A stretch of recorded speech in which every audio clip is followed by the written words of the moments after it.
Ann Arbor's 107.1, our friends Tally Hall are back at last with their second album, Good and Evil, and that song is called You and Me. Here on Ann Arbor's 107.1 at 9:23. Oh, I'm just smiling so broadly because the quintet, we have the full band here in the studio with us today. Everyone come up to the microphone and introduce yourself, starting left to right, please. Morning, this is Ross. Hey, Ross. Hello, I'm Zubin. Zubin, good to see you.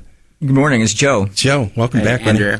Andrew. And I'm Rob. Hey, Rob, good to see you. What a thrill. It's so nice. And it's not raining today, unlike a year ago when, yes, we tried to put you on stage at our fair South University main stage, and we had this horrendous thunderstorm, and it was in an incredible display of tenacity. You moved into the pizza house and did this astounding performance, and it was one of those, well, we just got to make some lemons into lemonade kind of evenings, and it worked beautifully. Congratulations to you all on this album. It's so good to have you back and have this second album being released. Rob, let's talk about this a little bit. It's been years and years and years since your debut album, Marvin's Marvelous Mechanical Museum, came out. And tell us about the delay and what it took so long to get this new album out.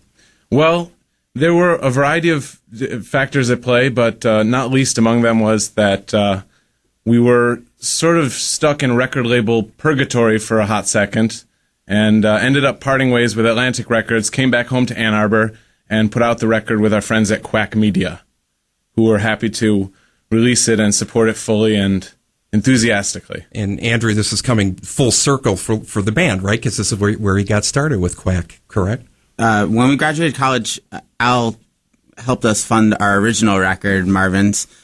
So we did go full circle on it, and Al owns Quack. Yeah. Mm-hmm. It was good. It's good to work with him again. Joe, take us into the recording of this album. How long of a period of time did you end up being in the studio with this album? It's been done for a while, right? Yeah, we wrote the songs over the period of about a year in Brooklyn, and some of them were left over from Marvin's and just that era and everything. But yeah, we worked with this guy, Tony Hoffer, in L.A. for about 4 weeks. And who is this guy, Tony Hoffer? He's a producer that was hired by Atlantic, and he's produced some other artists that we admired, and he's actually our first choice, so it was really an honor to work with him. Got it. Zubin, where is everybody based now? Are you back in Ann Arbor? Is everybody still living in Brooklyn? Give us the geography of the band right now. Where's everybody stationed? Well, right now we're all in Ann Arbor practicing, but where we reside, 2 of us live in the Ann Arbor area, and then the rest of us live in New York, Brooklyn area. So we're kind of split up right now regionally.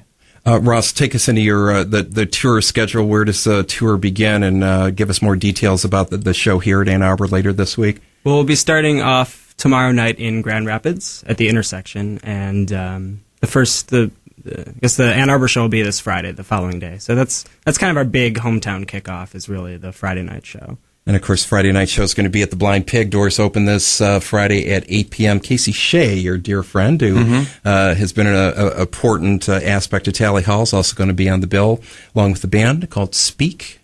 Correct. Performing as well. We're going to talk more to Tally Hall, but let's hear another track from their new album, Good and Evil. This song, when I first got a copy of this album, I listened obsessively to this song in particular. It's called Out in the Twilight. Tally Hall on Ann Arbor's 107.1. Yes, indeed. Tally Hall on Ann Arbor's 107.1, Out in the Twilight, one of my very favorite songs this band has ever recorded, and it is available on the group's new album, Good and Evil, the band's second release, which finally came out within about the past month or so. And our friends from Tally Hall are appearing at the Blind Pig this Friday night. It'll be July the 22nd, and tickets, details, information at blindpigmusic.com. We'll keep going from right to left here and ask our questions. Who's coming next? It's very systematic here. Rob, who wrote? Well, let's talk about that song, Out in the Twilight. Who wrote that song, and how did the songwriting work on this album as opposed to Marvin's? Was it the same way? Same people writing the material? I wrote the chord structure and the lyrics, and then I brought it to generally the way that we operate is we'll bring a rough version to the band, and then we'll sort of finesse it together. And that one is no exception. That's how that one came to being. Got it. Andrew, what did you write for the album? Did you contribute? I contributed a few tracks. The track You, Misery Fell, and the final track, Fate of the Stars, which is kind of an epic I don't know how to describe Opus. Opus, yes. We'll call it Good Andrew's idea. Opus. It is, yeah, it definitely is. Zubin, come up to the mic and talk about with so many people in the band contributing as songwriters, how to, this is an unusual situation compared to a lot of other bands. How does it end up? Like, which songs get on the album? How competitive does it get? How difficult does it get to pare all this material down? I think it's an interesting question. What we did is we all basically wrote songs, and we had a big pile of songs, and then we chose from among them. Yeah, but how many were written for the album? Oh, Lord. There were probably, I don't know, maybe 30? 200,000. 30 to 200,000, somewhere in that range. Yeah, and then we kind of chose among them and took some advice from Tony as to which tracks to select. Also, we sent all of our demos over to him, and he helped with the process as well. But, yeah. Got it. Joe, tell us about your contributions to the album. What did you work on the album? Did you write material for the album? Yeah. Tell us about it. I wrote about 5 songs. And Yeah. It was very, enjoyable process. Yeah. Ross, talk to us about your contributions to the album.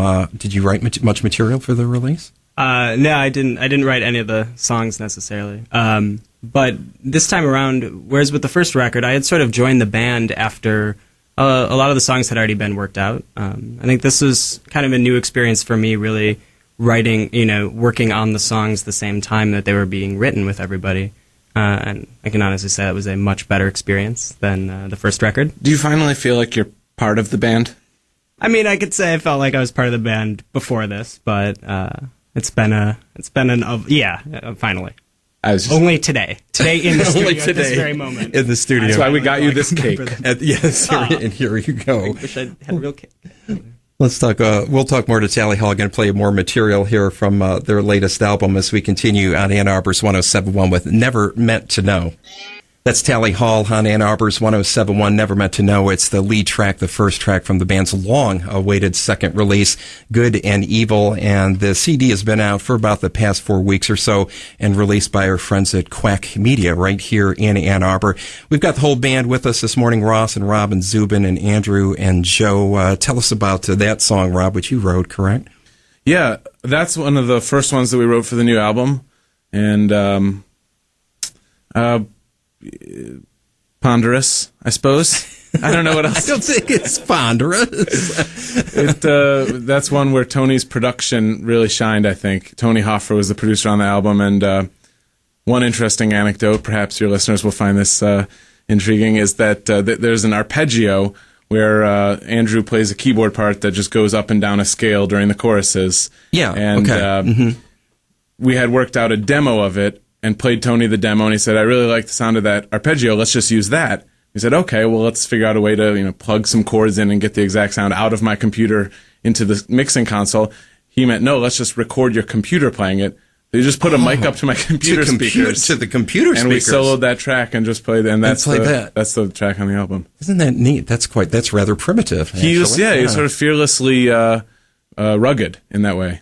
Yeah, interesting. What other? I asked you this off mic, but Joe, tell us about some of the other influences that might have been coming into play during the recording of this album. Did you have time to listen to any other bands or other musicians? Do you do that generally to try and prepare yourself for a studio recording? Yeah, I mean, it seems like we're always listening to music from various eras, and it's not hard to pinpoint a specific influence, but Bach. Well, you're serious? You're serious? Okay, right. Love Bach. And I mean, the obvious. George Bach? And of course, I mean, and you're sick of this comparisons, but my wife and I just constantly go, oh my God, this is, oh my God, we love the Beatles so much. We hear that so much in the band's music as well. And I don't know, if obviously probably a tune or two has, crept into your ears and been important. And people, also bands like Queen, some of the production elements are very, very grand, and the vocal harmonies and things like that too. Much of those bands from the 60s and 70s, those two, any other ones, Andrew? I was going to say we wrote most of the songs in the 60s and 70s. So we actually, they were more influenced by us, I would say, than the other way around. Time travels. Yeah. We are all, like Joe said, we're always listening. And it's hard. You're just kind of, whatever you're surrounded by at the time, infiltrates into your art, no matter what. Yeah. it Uga is. Stank, LFO, whatever it is. All that stuff. Yeah. Eddie Money. Eddie Money? No. That's one influence I can't say He's that just I hear. naming artists. He's Yeah, not naming right. Just influences. exactly.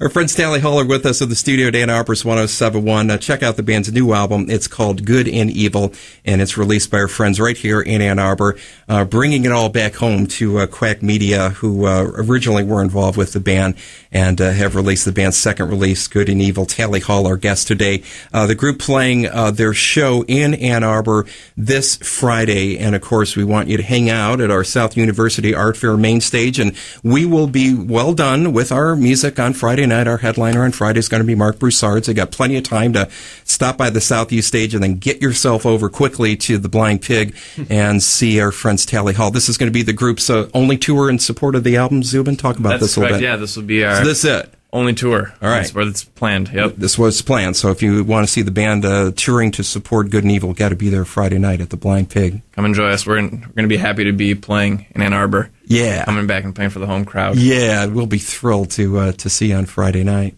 It's a pleasure seeing you guys. Thanks so much for getting up early in the morning today. Thanks for having us. Being by us. We love you madly. Best of luck to you on the show this Friday, and congratulations once again on Good and Evil. Always a pleasure. Good to see you all. Thanks for being here. Thank you, Martin. Thanks, Mark.